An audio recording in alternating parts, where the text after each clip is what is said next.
Another episode here of Cork in the North with me, Andrew Ryan, back in the studio this week after being away for a week or so working.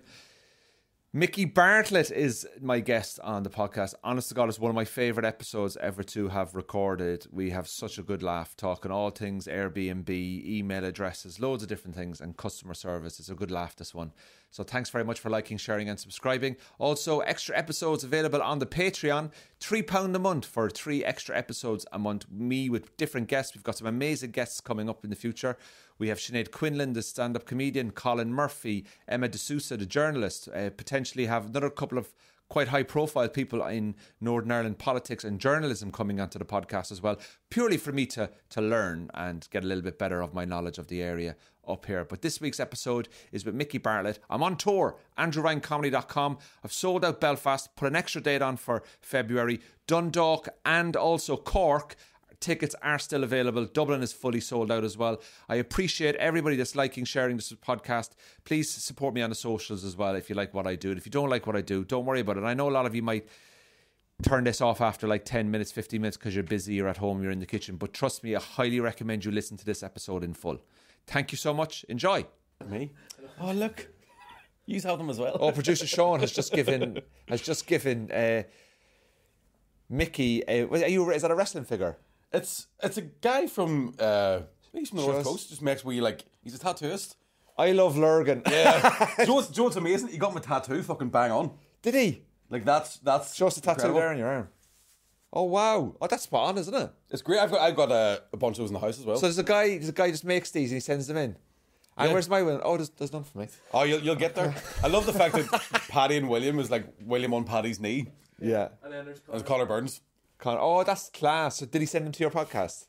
To my house. So he made a batch. How did he find out your fucking address? I emailed him and I was like, man, give me one of those. I'll leave that up there as you're my guest.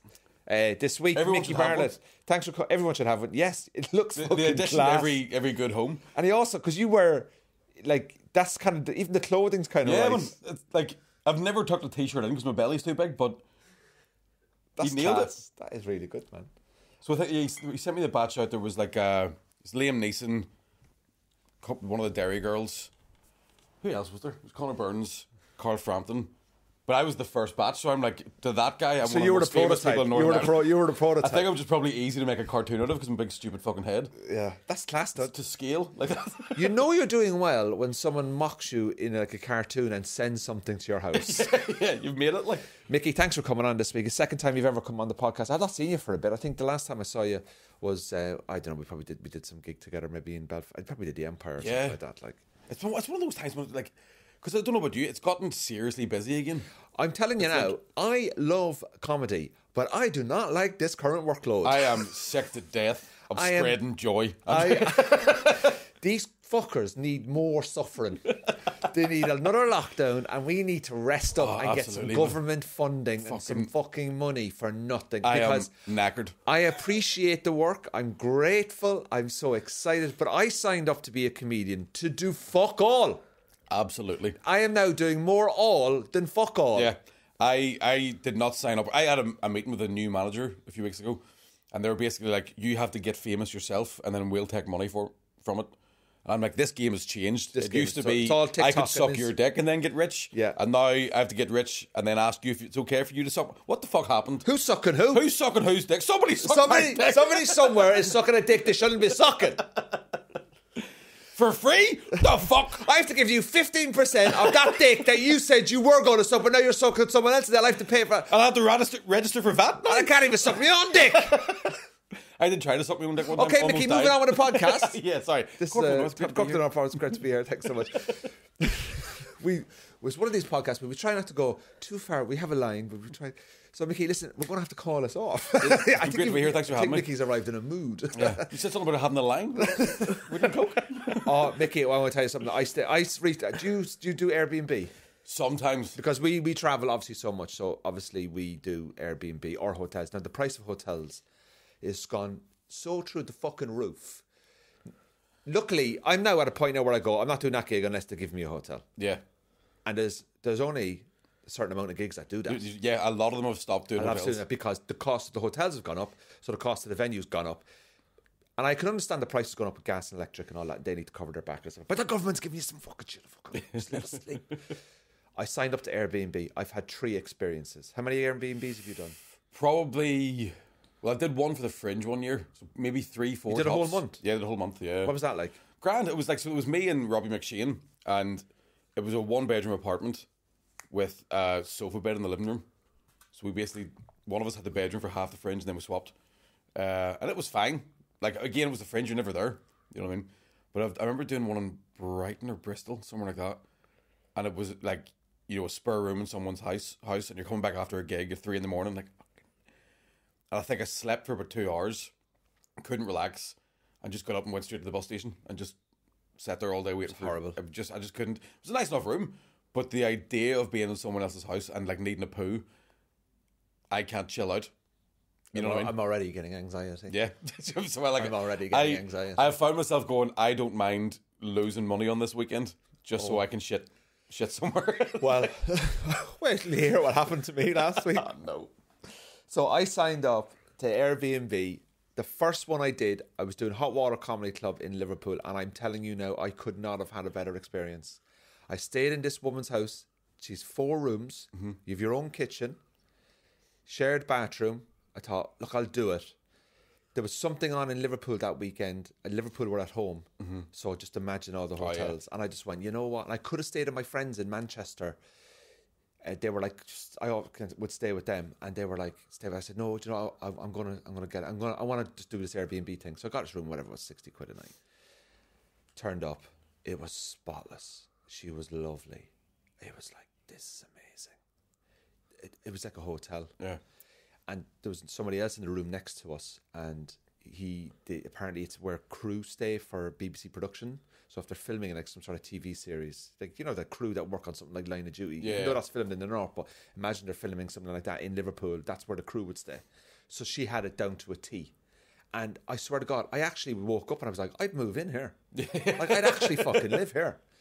Second experience, I went to Crystal Palace in London one night, renting a single bed in this woman's apartment. Read the reviews, thought really, really great reviews. Turned up, it could not have gone any better. Yeah.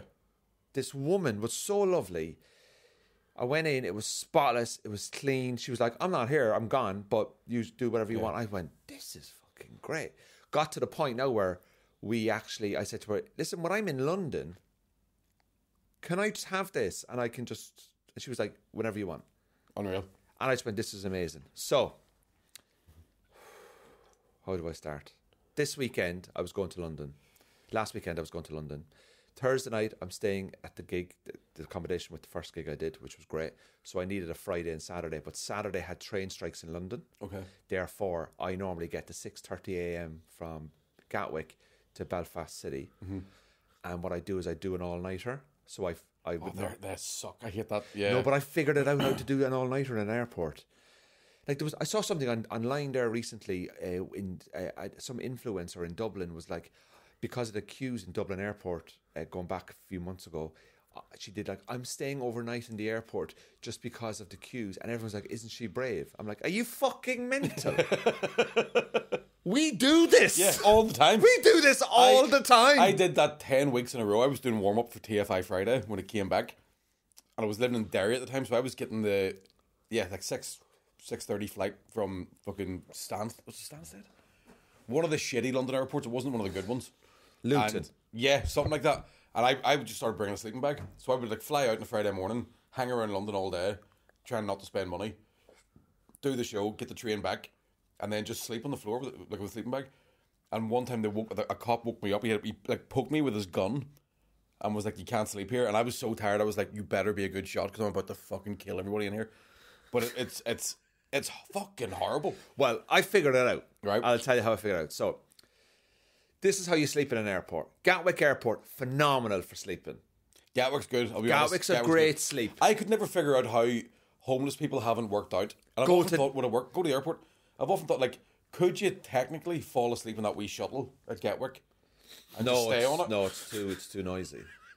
But yeah, but if you rocked up on the back, Mickey, do you know that bit where it's that's like saying, can you fall asleep in a police car? It's fucking ridiculous. Yeah, but you know when you're a comedian, you learn to fall asleep everywhere. Like I can fall asleep before a plane takes off. I'm asleep and now. Wake up. I remember having a phase where like there was a bus journey I was always getting for comedy, and I somehow my body figured out when to wake up. So I would wake up like the stop before mine. But the brain was just like, it's go you routine. to sleep and I'll fucking take them here. Yeah. But a lot of people in London who are homeless, what they do is they'll get on the Piccadilly line, and because it's a 24-hour line, and it goes up to Cockfosters, and they just sit on the line, and then it takes an hour and 20 minutes to go down to Heathrow, and they just do that loop for like 3 or 4 hours. Next thing you know, then it's 6 o'clock in the morning. And they've had a cab. And they're warm. Yeah. But London's one of those places where like when you see the amount of homeless people, you're like, this is fucking broken. Like, oh, society's broken. Yeah. We're fucked anyway. But Gatwick. That's a different story. Little trick for Gatwick. This is what I do with Gatwick. Gatwick Air Security opens at 2 a.m. So if I come off stage on a Saturday night, I'd say 11:30, 12. Mm-hmm. By the time you get out to Gatwick, if you go to London Bridge or Victoria straight away, you get a train from there out to Gatwick. Takes 40 minutes, something like that. What I do is after the gig, go get a bit of food.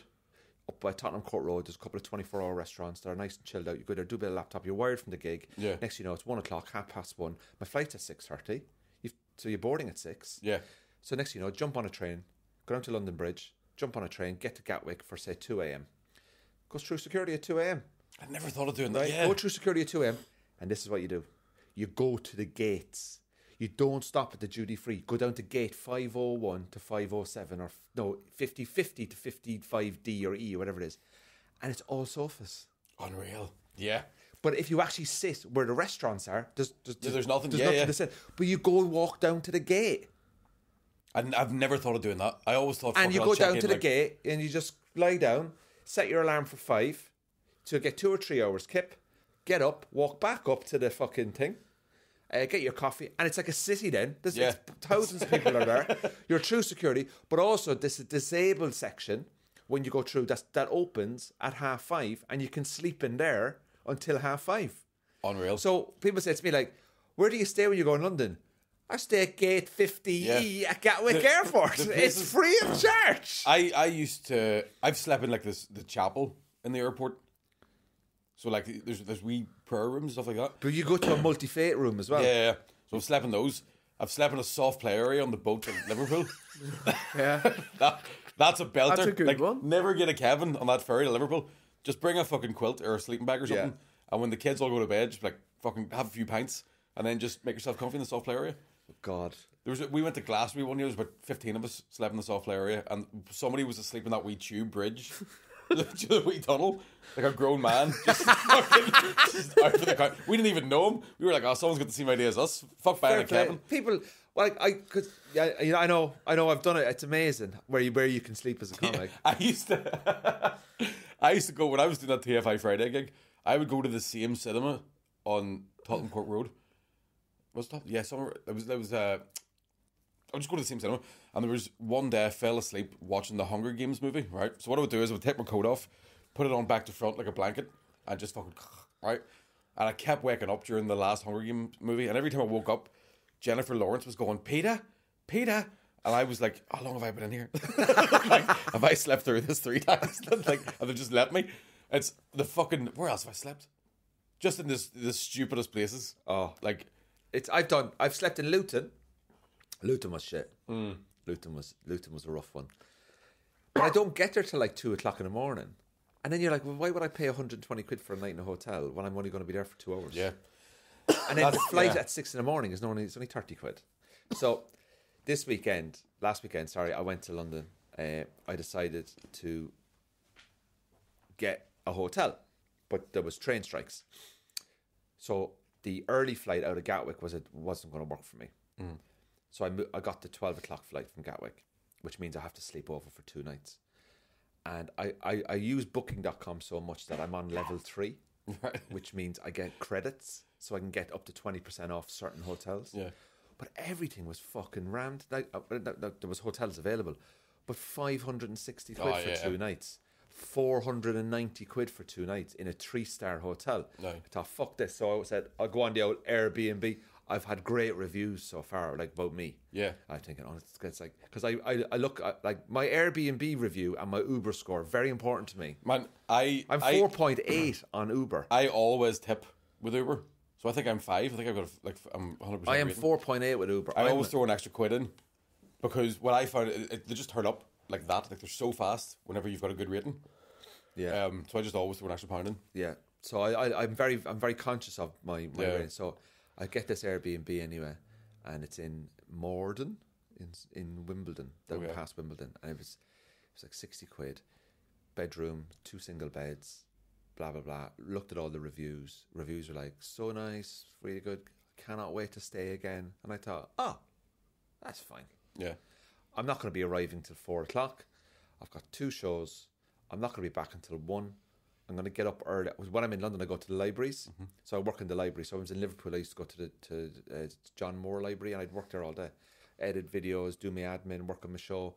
And I thought, Saturday, I'll get up, I'll watch Football Focus, I'll go get breakfast, watch a bit of Football Focus, and then I'll go into London, and then I'll do my shows, and then I've sleep. Anyway, I arrive at this house, do all the booking, arrive at the house. Something just wasn't right. Just wasn't right. I arrive anyway, and I open the door, and this lovely lady opens the door, really nice woman. And I'm like, hi, I'm Andrew. She's like, hey. And I'm like, oh, nice to see you. You all right? And I walk in anyway, and I walk past the sitting room. There's the kitchen. And I was like, oh, yeah, great. Yeah. She goes, oh, have you just arrived? So we're just doing that small chat. And you know, it's a bit awkward, and it's so fucking awkward. Like, you're like, it's like I've turned up to like the first date, but I have to live with them for a weekend. Aye. Anyway, I turn up, and I see the stairs, and I'm just about to go up the stairs. She goes, oh, no, you're actually in here. I'm in the sitting room. The fuck? On a sofa, like, or was there a bed? I'm in the sitting room. My room is the sitting room. Oh, fucking hell, no. With a bed that is pushed up against a radiator next to the window. The advertised was 2 single beds with wardrobes. And she went, no, you're in here. No. So what did you I'm in the sitting room. I've pictures of it. I'm in the sitting room. So you go in, there's 2 bedrooms upstairs. I'm thinking I'm getting 1 bedroom with 2 single beds as advertised. I'm in the fucking sitting room. I walk in, there's a sofa, there's a table, there's a TV, there's a fireplace, there's a picture of fucking kids I don't know. And then there's this bed, and the headboard was the fucking radiator. Jesus Christ. So what did you stay? So I'm standing there, I'm just in shock. I'm just like going, all right, yeah. And the Irish in me went, Jesus, this is a great setup. Jesus, great space in this room, isn't there? God almighty. Jeez, you could swing a cat in here. Can you get BBC and RT on that telly? Oh my God. So anyway, I was just like, but it was clean. Now, don't get me wrong, it was clean. And I was just like, okay. I'm in this room. Then I think to myself, I got this wrong. I read the advert wrong. Aye. The advert was single bed in the sitting room. Yeah, this is my fault. Maybe this is me. Maybe. Yeah, I'm Irish. Like I would. Of course, I fucked this up. Yeah, that is something So I she would gives do. me the keys anyway, and she shows me round. And I'm thinking, right. So we go into the kitchen. She goes, so this is the kitchen. I'm like, I've been in kitchens before. And she goes, you can make tea, whatever you want. I goes, oh, thanks very much. So she brings me upstairs, and upstairs there's 2 fucking bedrooms. And she shows me the shower and all that. It's nice and clean. Like, I'm not like, it was perfectly fine. But I'm thinking, I'm pretty sure I'm supposed to be in one of those rooms. Anyway, she got back down anyway. And I think she thought I was a bit put out. Right. She thought like, she knew something was up with me. Because I was just like going, sitting room. I'm sitting in the sitting room. So I'm now thinking to myself, are you going to be in the sitting room? Yeah. Are you going to be in the sitting room watching telly while I'm lying on my like... bed? Like, what the fuck? So I'm thinking, and she actually said to me, is everything all right? And I just went, oh yeah, it's grand, yeah. So I'm just mad busy. I didn't know what to say to her. So she leaves me, so I just sit in the sitting room. And I'm just looking around the sitting room going, okay, this is it. This is where we are. This is where I am in my life. So I take out my phone and I look at the booking. And the booking says you have 2 single beds with access to the bathroom and the sitting room. I'm in the fucking sitting room. So, I've now spent, with the booking and the service fee, about 150, 160 quid on this. So I'm thinking, look, let me have a think. This is fine. It's like sleeping on someone's sofa. Yeah. So I'm thinking, right, I'm only going to do one night and I'm going to leave, but I'm not going to tell her I'm going to leave. I'm going to just leave and say, something's come up. You know, I'm going to do that fucking shitty fucking, oh, it's not me, it's you. It's me, it's all of us. Yeah. We've all messed up here. I've made a mistake by booking this. You've lied to me. My life's a mess. I need to go home. So I decide what I'm going to do is I sit down, get the Wi-Fi on, and I Google the trains, and I think, is there any way I can get to Gatwick at 2 a.m? And there's buses going from Victoria because of the train strike. 2-hour bus. I'm not fucking paying for that. So I could change. I've got EasyJet membership, so I can change my flights for free. Yeah. So they normally charge you 40 quid, but I just paid a fare difference. So I looked, the fare difference was 16 quid to get the 7:30 a.m. flight. I thought, I'll do an all-nighter. I'll do one night here and I'll do an all-nighter. So I go out and I do the gig anyway, and I just forget about the Airbnb. I think it'll be fine. Do the gigs, come back, sneak in, go upstairs, brush my teeth. I was like, what the fuck? It's weird. I go in, the heating isn't on, you know, Right. I'm right next to the window. The train goes under the house. Oh, fucking hell. And I'm like, oh, fuck's sake. So, but I get to sleep. And it was actually really good sleep. Yeah. Like, it was totally fine. And I was like, oh, maybe I'm overreacting here. Maybe I'm an arsehole here. Like, maybe this woman, you know, is just trying to make a few quid. Good luck to her. She was a lovely person. I get up in the morning anyway. I shower. I leave the house at around 10 a.m. And I message her and I say, just want to say, had a really good sleep. And she replied, oh, thanks so much. Enjoy your day in London. And then I said to myself, you know what? This is totally fine. Like, I just overreacted in my head. So I spent a day in London. I said, I can't get the flight, so I'm going to have to spend the second night in the Airbnb. Go into London, all good. I get home from fucking London that night at around 1 a.m. And I decide that I'm going to be leaving at 8 a.m. to get my flight. And I get in, and everything's normal, everything's fine, so quiet. But there's people now in the room that are staying. She's doing, in your room? I think she did double Airbnb. So Aye. she's given the room upstairs to 2 people, and she's put me in the sitting room.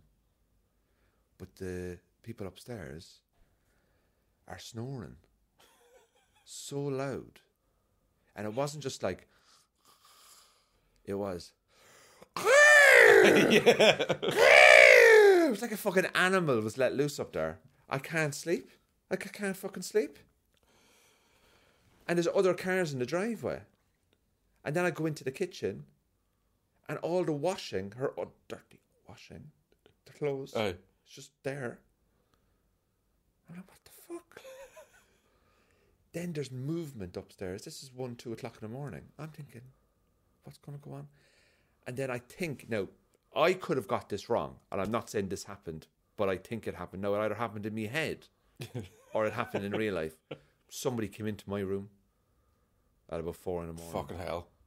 Now, I don't know, I don't think, maybe I woke up, either someone came in the door to go upstairs to go to bed, or they came in my room. So I don't know, was there somebody asleep upstairs, because there's 2 single beds, Right. and there was somebody else staying, but they hadn't come back in yet? But when they came back in, they came into my room. Because I remember just waking up and just hearing this door. Now, I don't know, was it my door for the sitting room or door for the front door? Now, I could be completely wrong here, but at 5 o'clock in the morning, I'm like, I'm still hearing all these noises from upstairs. I'm thinking, what the fuck is going on?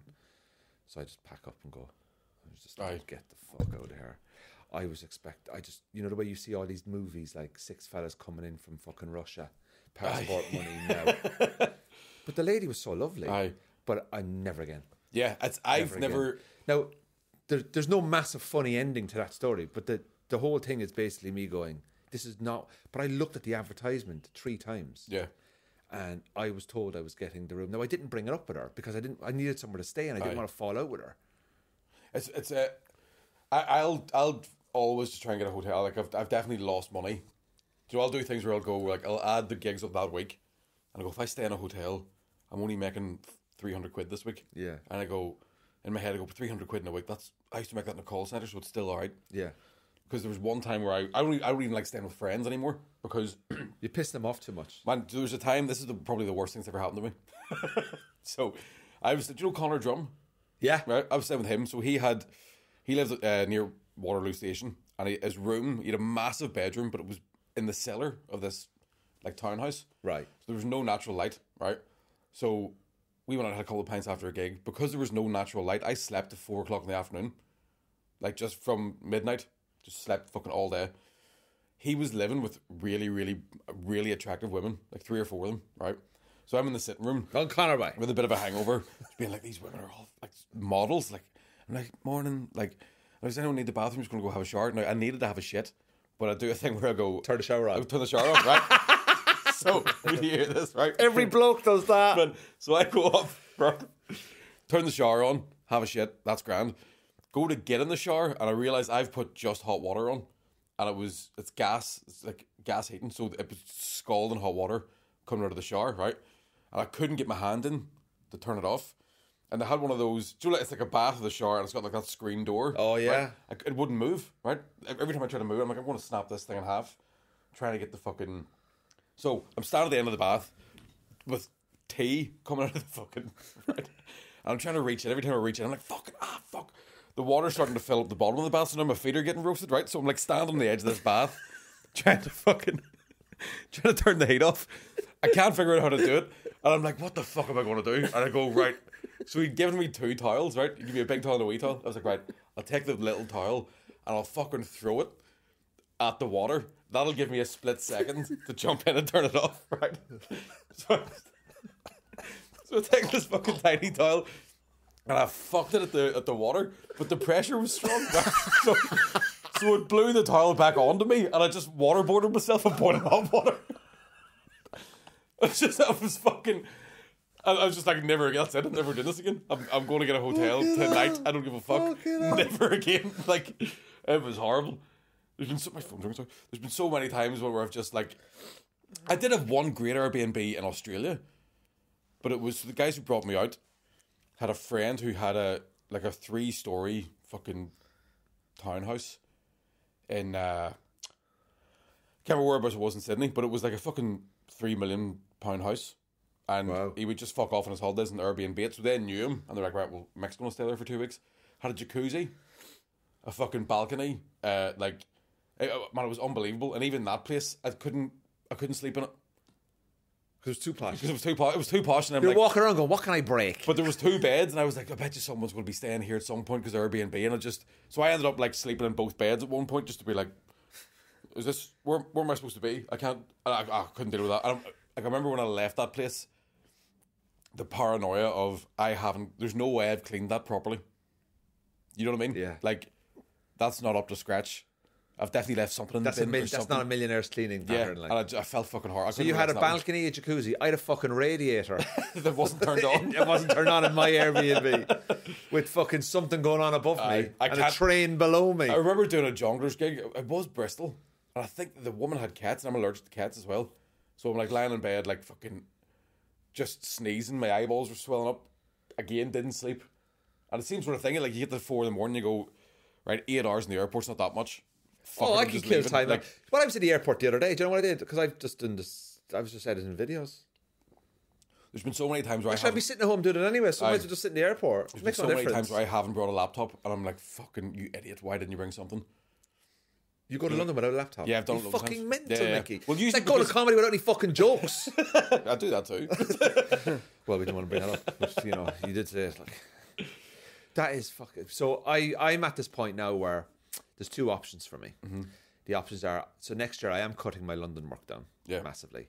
I am taking work where there is hotels. So if you go to Italy and all that's fine. It's like grand. But it's getting weird because even like the amount of comedy clubs that have got rid of the hotels. And I think comedy's going to be a lot. It's going to be a lot more regional now. Yeah, absolutely. Man. People are just going to be gigging where they live because, if there's no hotel. So, like for example, if you're from Manchester, and you would say go to Edinburgh to do some shows, and they go, yeah, we don't do the hotel anymore because it's too expensive because of the cost of living. They're going to be like, well, there's no point in me going up then. So what's going to happen is just people in all the comedy clubs in Edinburgh are just going to be getting just people from Edinburgh all the time, or from other parts of Scotland, because it's not going to be cost effective for people to run. So I think in times of difficulty and hardship and recessions and fucking cost of living, what's going to happen is just make more local. Yeah. Just do more local. Absolutely. Keep it local, keep it cheaper and keep it local. Yeah. And until things pick up again, then you kind of go back out again. Yeah.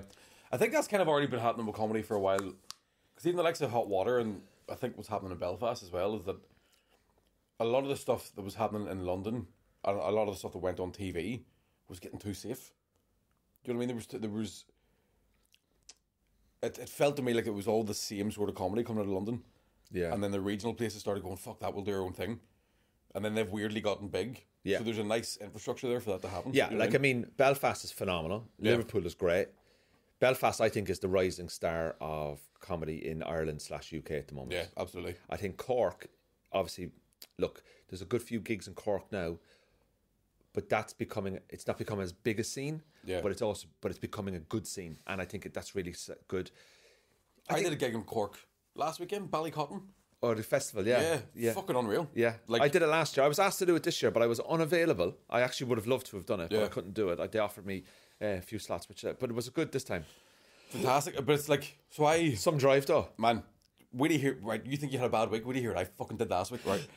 So, Saturday, I drove down to, Tuesday before that, I drove to Limerick. So me and Tom Mahoney were doing the university in Limerick. So 3.5 hours drive, get out of the car, do the gig, straight back in the car, drove home, right? The Saturday then, same thing, drove to Cork, got out of the car, did the fucking spot. Didn't even hang around to watch the rest of the comedians, I was just so tired. Got straight back in the car and fucking went. On Tuesday, I had booked a gig for, have you ever done gigs for Neil Jolly? The Hilarity Bites gigs, right? So I'd booked these maybe in June, and I thought, right, I'll do these two. It's a double, like a doubling up with them. I thought, right, I'll do these 2 gigs, but I'll book other stuff around it so I can make a week out of it. Forgot to do that. Ended up booking a corporate in Belfast on the Wednesday night. Okay, so the only way to afford to do both these gigs, I took the car over on the boat to Kernryan, drove for 4.5 hours down to Yorkshire, hung about for a bit, did those 2 gigs, got straight back in the car and drove back to Kernryan to get the 3:30 boat back to Belfast. I was awake for a day, 24 hours in my car, just like fucking. I remember, like, I got back home, went to go to the shop to get some milk, and there was a woman ordering a lottery ticket at 6 a.m, and I swear to God, she went like this: 35, 36. What did I say there? The girl went 30. The girl goes, Andrew, the girl behind the counter goes, 36, love. She goes, right, 7. 37? No, just 7. Right. This old woman was doing a lucky dip in real time, right? She finished doing that, and then she goes, Euro millions now. 1. And I'm standing there with a pint of milk going, I'm going to fucking kill you. everybody in here. I was fucking fuming. As soon as you started telling that story, I just went, I know, but the amount of times you're standing behind people going, you have no idea how lucky and you are also, to be alive. do you know, another thing people do, they go to the counter and they buy whatever they're buying, and then they go, all right, that's £16.50, and then they put the bag up in the counter, then they fucking open the bag, then they take out the fucking purse, have the card fucking ready. Yeah. You knew you were going to pay. And then they do that, they take out the card, they go, hold on, I actually have a tenner here, and I've got 2, 3. How much is it again, love? And you're like going, right. Yeah. No. This is a tap and fuck off. One of the most annoying experiences I've ever had in my fucking life, right? So there's a petrol station near where I live, and they've gotten rid of 2 of the checkouts, and then I have 2 self-service checkouts, right? So everyone's queuing up, and the manager of the store clearly was like, really proud of the self-service checkouts, right? So she's like, if anyone needs to use self-service, if you're using card, you can use self-service. So she's going around everyone, you pay by card, and everyone's going, no, I'm using cash, and I was getting cigarettes and paying for petrol, right? Two of the government's highly taxed exactly, right? products. That's because, contributing to the economy, exactly. Mickey Bartlett. That's because I don't declare half my earnings. But I like to get it back that way. Yeah, we're joking. So she gets to me and she's like, you paying by card? And I went, yeah. And she's like, you can use the self-service. And I went, no, but I'm getting cigarettes and I'm paying for petrol. And she's like, use the self-service, right? So it was as if she had paid for it herself and wanted someone to use it. So anyway, I go up, fucking put through a tin of Red Bull, and I'm like, can I get a pack of cigarettes, right? Red Bull, fags, and Red petrol. Bull, right? Fucking a very healthy boy, right? So that's the thing that sums Mickey Bartlett up. Like, if you could sum Mickey Bartlett up in 3 words: fags, Red Bull, petrol. Yeah, well, diesel now. Red diesel. So it ends up, right? I'm like, can I get a pack of cigarettes? She's like, yeah, can you get this gentleman a pack of cigarettes? So now there's 2 people getting me cigarettes, right? So I put the fucking Red Bull through. Then I go to pay for the petrol. And then somebody who works there has to come over and fucking, like, verify that I'm paying for petrol with their, like, sort of login thing. So I'm going, this is a self-service checkout. 4 of us are working at this. And it's taken longer than if I had just stayed in the fucking queue and went bleep. I was fucking fuming. It's unreal. And you just... I went to the cinema 2 weeks ago. Me and my girlfriend went to watch... I forget the movie, but it was great. Florence Pugh. I don't go to cinema. I haven't been to cinema since 2016. Man, never go. I'm never going back. Right? Welcome to the club, Mickey. So, we need to fucking hear this. Oh, I'm already anxious about what's coming because I know that if I was with you, I'd have fucking killed someone. I was gonna fucking... I can't believe I didn't just start windmilling through the place, right? So, get to the cinema. We bought the tickets online, get to the cinema, and we queue up for the snacks, right? Why did you bring your own snacks? Man, this is the thing. So the queue's fucking massive, right? So we're queuing up. All right, okay. Can we get a popcorn and like 2 Cokes? And the girl's like, oh, you have to order the snacks from the thing over there, right? And I'm like, what are you talking about? She's like, you have to order the snacks from that computer and pay for it with your card. And I'm like, but the snacks are there and you're standing beside them and I can just do that with you. She's like, that's not how it works. So we go into the cinema, we're like, fuck the snacks, we're sitting there, and I turn to my girlfriend, I'm like, I can't fucking sit here without a drink. I can't, even if it's not a bottle of water, so I can't fucking do it. It's the cinema. Do you know what I mean? That's part of the experience, right? So I go back, and I see a fucking sign that says cash, right? I'm like, cool, I've got some cash on me, I'll go fucking pay for snacks with the cash, right?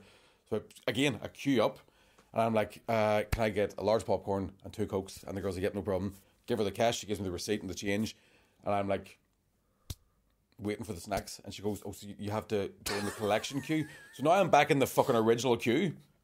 I'm like, the fucking snacks are there. I've given, like, just do this. Instead of making me queue. I was 10 minutes late, missed the trailers, missed the first 10 minutes of the movie, trying to get a popcorn and 2 Cokes, and I'm fucking never going back. It's... You know what? You know how lazy are you getting? Do you know the mistake you made that day was waking up? If you didn't wake up that day, none of that would have happened. You need to start taking some personal responsibility. You're right. You're right. I am telling you now, I feel all that anxiety in my body. As you were telling me that story, I was living it. I don't know what it is. The amount of... Because I've worked in retail. Do you know what I mean? For years. I worked in clothes shops and food places. I can't believe how lazy people are getting. People think that they need technology in their business. Sometimes technology is amazing, but sometimes the simple stuff is better than technology. Yeah. Like, you go to a pharmacy, I swear to God, I fucking had it now with the pharmacies. You go in, you go, how can I get this prescription? Yeah, it'll be 20 minutes. 20 minutes. It's on the fucking it's shelf. Behind you, like, there it is. Yeah. There it is. There. Yeah. It's in a box, augmenting. Yeah. And there. Why are you wearing a white coat? There it is. It only came in for You're a fucking shop assistant. Take the coat off, oh, fuck. Right? There it is. During lockdown, Nando's opened, right? So there was a day where I was like, do you know what? I'm going to have some fucking Nando's. I was doing a podcast, I was gigging that night. I was fucking right. I want to grab something that something nice. Nando's, right? I mean, what you get Nando's? And they ask you that question, have you been before? Are you fucking mental? This is how fat I am. They don't ask me that anymore. It's your BARTLETT. Welcome. Your seat is ready. I have a button for you, button this. So I get the fucking Nando's one day, and I've bitched about this in other podcasts, but I'll bitch about it until the day I fucking die. So I get there, and there's a QR code thing, and I didn't really read it. I was just like, fuck it. So I'm standing there, the place is fucking empty, right? And I'm just standing like, wait to be seated. And this guy comes over to me, and he's like, have you joined the queue? And I was like, I think I am the queue. Like, there's nobody else here. Join me. And he's like, no, you have to join the virtual queue. And I'm like, what the fuck are you talking about? Right? And he goes, so you need to go out, scan the QR code, go back and sit in your car, and then we'll text you and tell you when to come in. Oh, mate. And I'm like, this place is fucking empty. I'm the only person here, and you're telling me to go outside and join another queue. I know it doesn't make a difference to Nando's bottom line. I know they don't give a fuck about my 14 quid, but I was fully like, I'm going to KFC.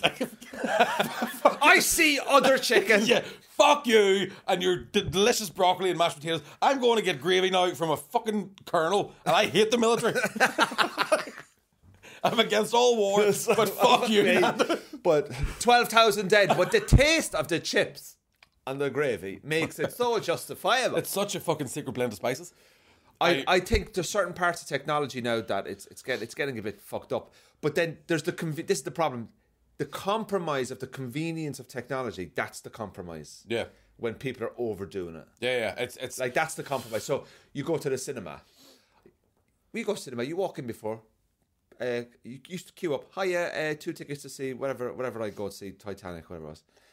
I don't know, something like that. And then you go up to the thing, you pay for the thing, cash or card, to job done. Yeah. Now it's like, do you want to, you buy something. I remember I was in a shop in London with my mum. This is true now. It's actually, I wrote a bit of stand-up on it. I was buying, I don't know if I've told a story. Have you told a story about the socks on this podcast before, Sean? Maybe really early on. I'll tell the story again anyway for any new listeners. But me and my mum were in London. We're buying socks. We're in Bond Street. Really posh socks. It was a birthday present for my brother or my mum's husband at the time. I won't say his name. But I get to the till. There's 20. The socks are $18.99 or $19.99, whatever it is. And I go up and I go, "Hey mate, yeah, just those please." And he goes, he gets it anyway. He scans it and he goes, "Could you just take your email?" What? He goes, "Can I just take your email address?" I went, "No." What the fuck do you want my email address for? I'm buying socks. Postcode? What the fuck do you want my postcode for? Aye. I went, "There, man." And he's on the screen like this. Look, he's doing this on the screen. I need it's just for the receipt, an email for the receipt. And I went, "No, I'll just take a paper one. It's grand." And he's like, "I just need to get the manager." So what the fuck do you need to get the manager for? Anyway, they come back. I said, "I'm giving you cash for the socks." Yeah. Just take the cash. I said, "Look, I don't even need the receipt." He goes, "No, we just need to get I need to get a manager to unlock this now because I need to." I was like, "I'm from Ireland, man. Like, just tourist. Like, just fucking give me the socks." My mother's looking at him. She goes, "I need an email." My mother's like, "Tell him fucking nothing." And he was like, "It's just want to keep in touch." And I was like, "Who are you keeping in touch with? You keeping in touch with me?" Yeah. The purchaser of the sock. Are you keeping in touch with the socks? Or are you keeping in touch with the receiver of the socks? Aye. What the fuck? Just give me the fucking bag and I will leave the shop. Why do you need my life fucking story to buy a pair of socks? I didn't even realise it was for receipts that early on. I remember being like, why do you want my email? And I tried to give them a fake email address and they were like, that's not an actual email address. So they knew it wasn't a real email. And I'm like, just let me leave. Yeah. Just let me out of here. Like prisoner. Yeah. But if anyone ever says to you in a shop, "What's your email address?" So I don't have an email. It's not against the law to not have an email. And it's because they're making money off that as well. That's all just data mining and all that sort of shit. And they're selling that to fucking data companies and all that. And next thing you know, someone turns up in your house and they put a microchip in your head and you're dead. That's exactly. Fucking what happened to me. But I think all that kind of like, stuff that you're saying, like, what's your email address and all that. I'm getting to the point now where it's, if I buy something and the transaction is smooth, I go, "This is new? Yeah. This is new." Like, this is how I live my life. I was in London. I was in Leicester Square last Saturday, right? And I went to a coffee shop in Leicester Square. It was like a part of a hotel. And I went in. It was dead quiet. It was near the Leicester Square Theatre. I thought. And there was somebody singing around the corner. You know, you see these people singing. There was a guy singing and he's got it all filmed for TikTok. And there's people chucking in, "Tap your card to tip." And he was singing Adele, and I thought it was so lovely. And he was sitting there, he was singing like, "Hello," is it on? And I was sitting there going, "I'll have a coffee, and I'm going to listen to this guy sing. And then if I enjoy him, I'm going to go over and give him a quid tip, right? Because he's a performer, he's on the streets. I get it, right?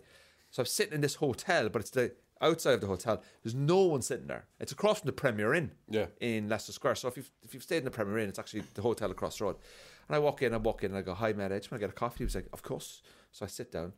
And as soon as I sat down, without even looking at the price, I went, £5. In my head, I went, "This coffee is £5. It's £5. So what do I do now? Do I accept the £5 for a latte? Or do I get up and I leave? I hadn't even looked at the fucking cost of the coffee. But I just went, "This is a £5 coffee."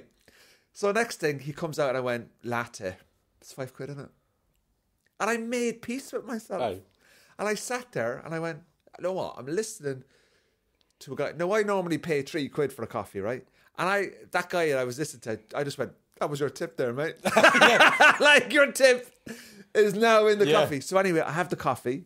I had a lovely experience. I listened to a few Adele songs from this and there was a lovely staff, lovely ambiance. I was the only one there, and I was like sitting there going, "Oh, sorry, that's like nice warm day in London and all that."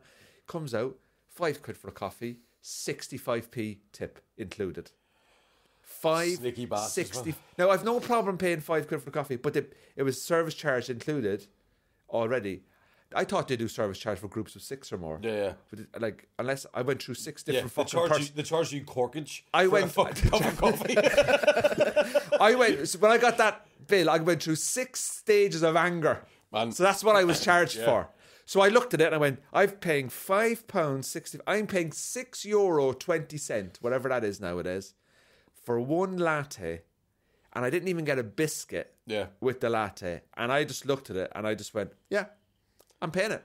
And I paid it. And I walked, knowing that was the most expensive coffee to this day I've ever paid in my life.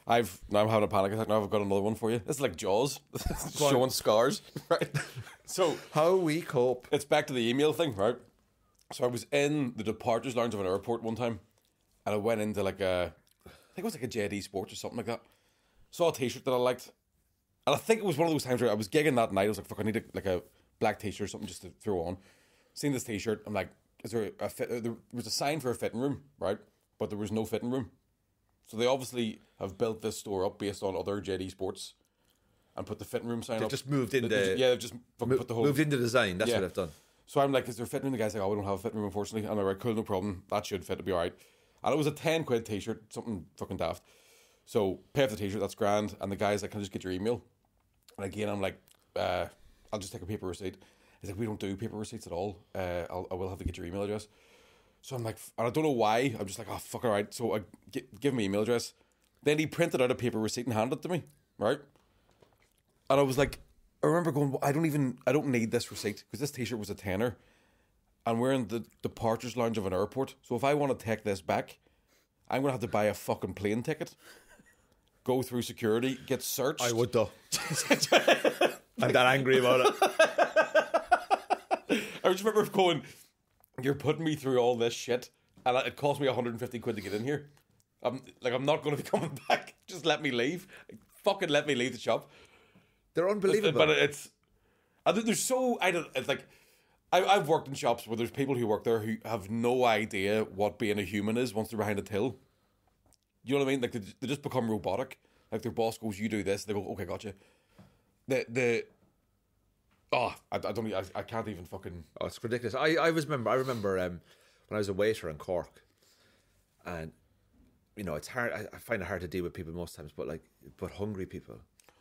Like, yeah. I remember I was a waiter in Cork. I was a waiter in Manchester as well. Or I'll never forget this couple come in, right?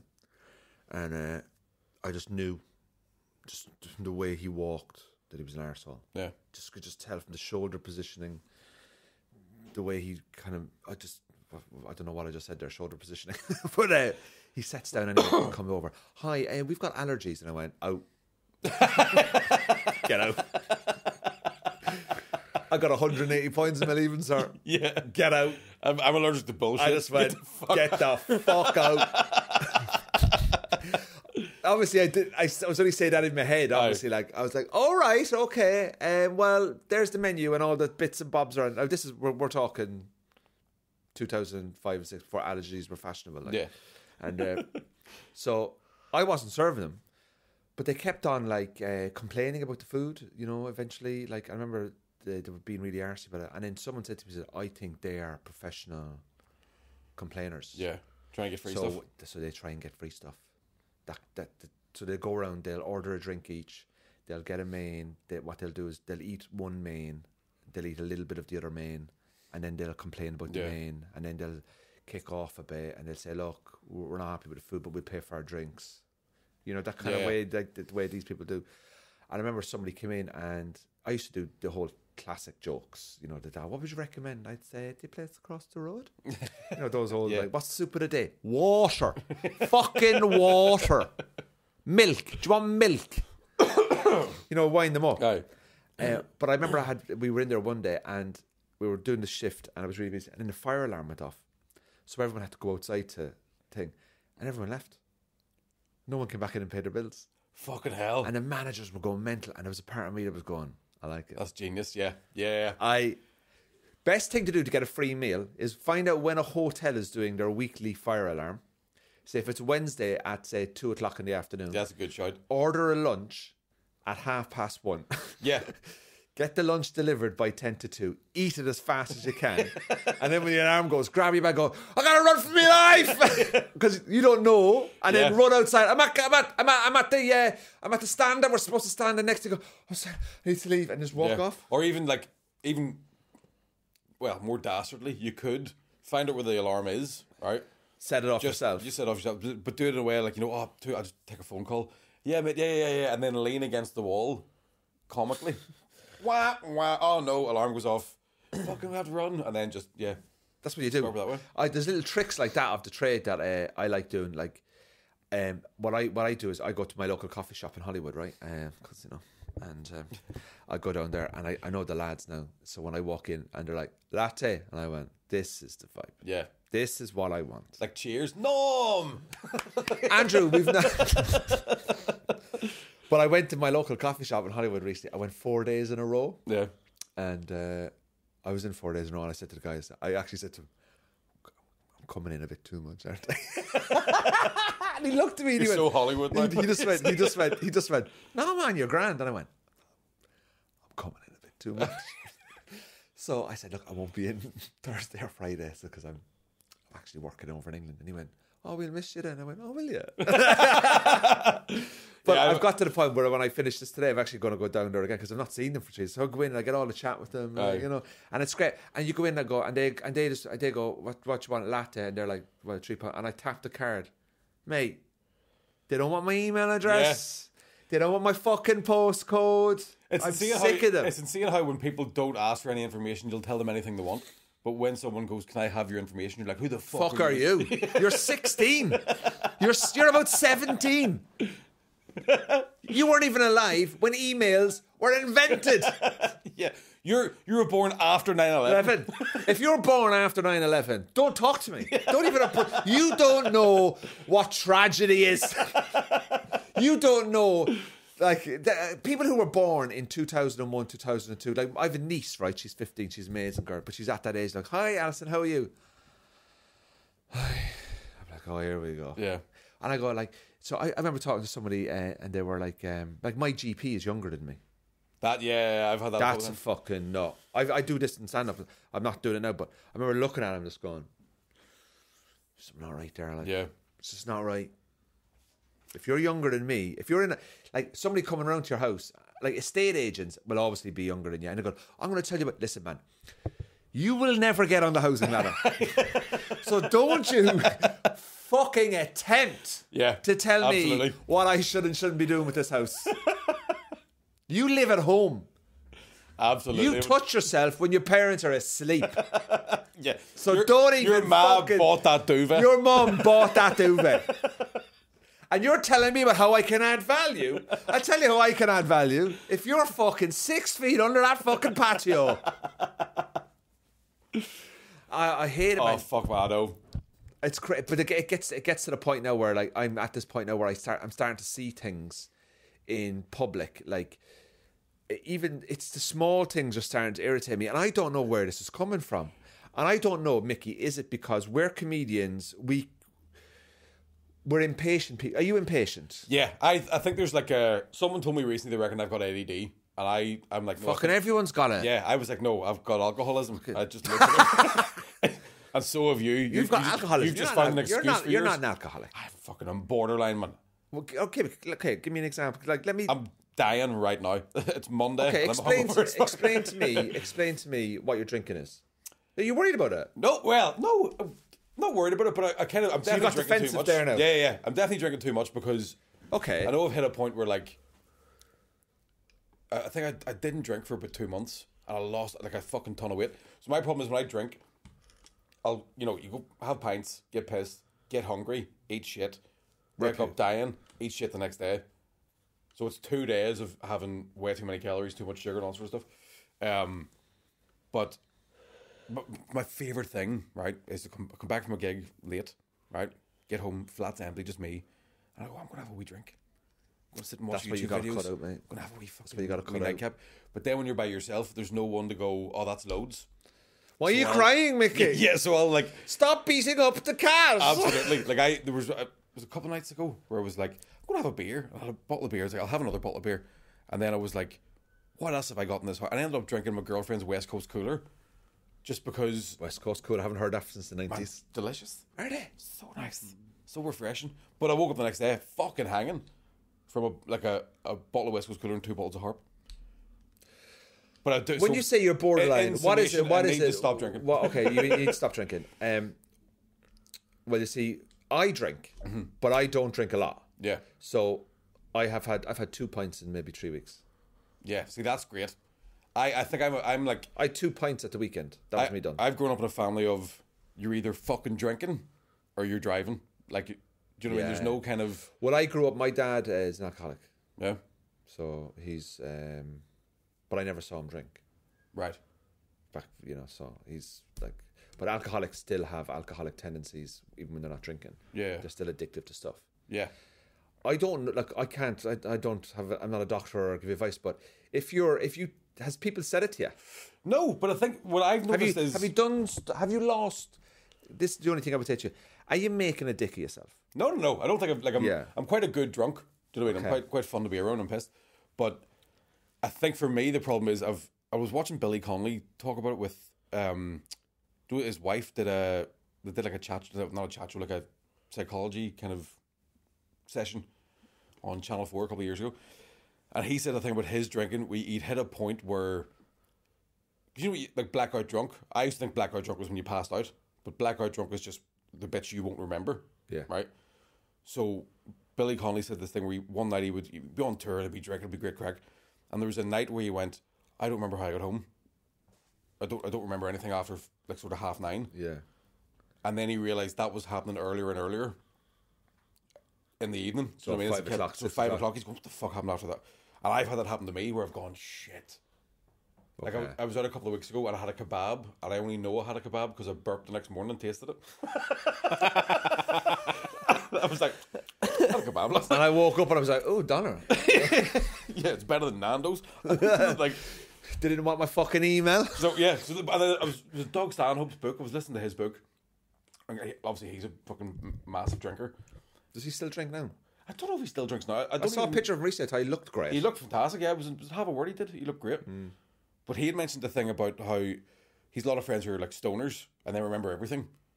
But with people who drink too much, it rots your brain. Like, so he's like, my memory's shit. Can't remember people's names. Don't remember fucking certain stories and events. And so for me, it's a case of I know I need to stop because I feel like if I don't stop soon or cut it down, at least it's going to cause fucking issues.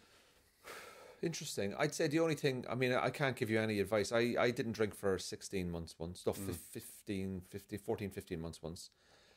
It was the best thing that happened. But just try and, it's habit, it's routine. Yeah. So you come home from a gig, you're used to a cheeky glass beer, sit on YouTube 3 or 4 or 5 in the morning, sleep in, get up, tired, lethargic, shit food, the cycle continues. Yeah. You fall behind in your admin, you're getting a bit lazy, you're not going and getting any exercise, you're rushing, you're late, everything's just a bit of a fucking mess.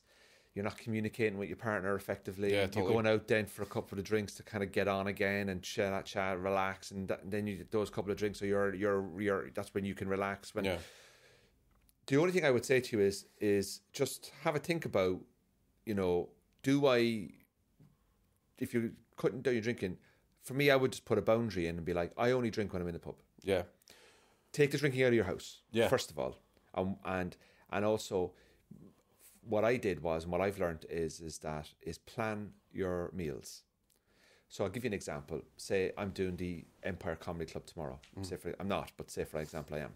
I know that I get up in the morning. I always shop for food 2-3 days in advance. Yeah. I never, because I'm away so much. I don't do same. weekly shops, right?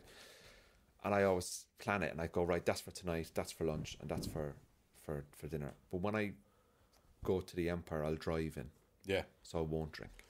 I'll do like Labrie's. Take away the risk, Yeah. and nothing good happens on a night out, man. Yeah. That's kind of like. Just remember this. There's nothing wrong with having a few pints and going out with your girlfriend, sitting in a nice bar, having a nice lunch and a lovely meal on a Saturday night, and you're chilling out and you're like, hey, we're getting on good and all that kind of stuff. That's all manageable, but it's the sort of like, do you really need that? Don't drink on your own. That's the first thing is don't drink at home. Do you know what, don't drink on your own. I think That's all I think. I think drinking after a gig in general, because your adrenaline's fucking through the roof, especially if it's been a good gig, and you end up pouring drink on it. Do you know what I mean? You're not like fucking. You drink more. You're fucking, because I don't know if it's your brain's going, let's try and get that thrill back, or if you're just still so fucking amped up that you're just hammering them into you. So like I opened for Louis C.K. last night. Did you? Yeah. Fucking hell, how was that? Man, fucking surreal, because like it's like you meet your actual fucking hero. I made him laugh by going, I am losing my shit right now. And he giggled, and I went, Louis C.K. just laughed, and I went and smoked. I was just like, fucking, I can't. So, where was this Limelight? Limelight, yeah. So, you were in the green room with him? Briefly. So, I think he only got there about 10 minutes before the show started.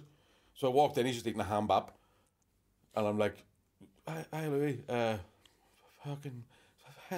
I'm Mickey. I'm Mickey, he's fucking... What did he say? He's just like, thanks for doing this. I'm like, thanks for having me. Because I was doing 10, and then there was a girl called Adrian Lapalucci from the States who was doing 20. And then Louis straight away. So I was like, so how's tonight working? Do you want me to host or whatever? And he's like, I think we'll just tag team it. I'm like, cool, we'll just tag team it. Yeah, sure. And then my brain's going, you're having staff room chats here with Louis C.K. Do you know what I mean? I remember it happened with Tommy Tiernan at the Fringe one time. Yeah. We just stopped at the lights having the chat. And I was like, I can't believe I'm talking to you. Like. And what was he like? Sound. Yeah. Just really reserved and kind of like. Hey, man. Yeah. Just. Thanks for doing it. Cheers. At one point, so I'd done my set. Girl Adrian was on, and he came down, he's just reading through his notes, and he was standing down, that sort of back corridor, the Limelight, and I'm just standing, I'm trying not to look at him too much, I'm trying to be cool, and I hear this like, right, and I'm like, fuck me, Louis C.K. just farted, and I was so happy, because I'd been farting the entire time with the nerves, right, so the door opened, and someone's like, and I'm like, oh, fuck. Johnny Big Bollocks over here, like. Ham bap down there, shit. The whole time it was me, just fucking panic farting. So you did that gig and he went on. Yep. And how'd it go? How was your gig? Mine was grand. It was do you know whenever someone says do 10 and you go, I haven't done 10 minutes in about fucking 8 years? Yeah. So. I'm doing 7 next week for something. Fuck. 7. I can't do 7 minutes. I hate. There's nothing like 25 to 40 is the optimal. That's what I fucking love it. I love an hour, but between 25 45 and minutes for comedy should be all comedies should be 40 to 45 minutes. It's fucking great. It. But yeah, 7s, 10s, a 15's all right, but it was just strange. And then I kind of realized that. So his manager brought me on from the backstage mic and clearly couldn't remember my name. Oh, so she was like, "Please welcome your host for tonight's Mickey." And they're like, because I don't think they realized there was going to be a support, whatever else. Got on stage and really quickly realised, oh, this isn't just a Belfast crowd. Like, this is anybody in Ireland who likes Louis C.K. So it was kind of... I took my foot off the pedal going out, if you know what I mean, because I kind of thought, oh, they're going to be over the moon that I'm here. Like, they're all like... They're going to be like, Mickey as well? People from Galway going, who the fuck's your man? Yeah. He's not fucking Louis C.K. Who's the fuck's your man? Fucking Northern Irish think he's funny, like. But it was great. The set was great. And like did kind of newish stuff, because I don't know how long a lot of my stuff lasts. I know what a 20 is. That's 2 pints. Yeah. Do you know what I mean? I know when I can get into 20, but when someone goes do 10, I go, fuck, I don't know how long that is. Yeah. So I had a new bit where I went, that's definitely 7. So yeah, open for Louis C.K. with new material. Amazing, mate. Well done. Badass. So you watch his set? Yeah. How was it? Just sublime. Right. Like, it's watching him. You find yourself going, how if you took those words and put them in anybody else's mouth, you'd go and get away with it. You wouldn't get away with it. It'd be too dark, or it would sound offensive, and I don't know if it's like, is it because he looks so fucking like just scruffy? You know what I mean? He's a bit scruffy. Not really, but it's just when you see him on stage, he's just got a gut. And he's just wearing a sweatshirt and like. Did he mention anything about Belfast? Yeah. What was he saying? Great to be here in Belfast. Yeah, just saying stuff about like what was the line he had? everybody's here is nice, and I think it's because it can't get any worse. Like if something like that. Like, see what I mean? His that could be quite a generic line though. That you probably but it was one of those ones where you go, again, sounded generic as fuck. Apart from whatever way he delivered it, you're like, I never thought of saying that. I've never thought of saying that. So did you meet him afterwards? No, he was like, he just left straight away in a car, but back to Dublin or something, or no, I think he was staying in Belfast. So I think last night was the last night of his tour. So I think he was in like the fucking an arena in London on Friday. He did. What did he do? Was the Apollo? Yeah. But yeah, it was just fucking weird as shit. Like, listen, was there any protests? No, that was like there was no women on it either though. Like, there was loads of women. I don't know. I don't get involved. This podcast does not discuss anything like that because it is a fucking minefield. Absolutely, man. I don't know what the rules are, who did what did what. As far as I'm concerned, everyone's a fucking idiot, and we're all fucking idiots. So everyone should just shut up and get on with your life. And if people do things wrong, call them out in it and get the authorities to deal with it. Don't be fucking dealing with it on a fucking phone. Yeah, can I get your email? Ladies and gentlemen, thank you so much to Mickey Bartlett for coming on this week's episode of Cork in the North podcast. Please like, share, subscribe, and also sign up to the Patreon as well for extra episodes. Loads of great guests coming up on the Patreon as well, and tickets for the live show will be going on sale pretty soon, November. Thanks very much. Thanks, Mickey. Cheers. Thanks, man.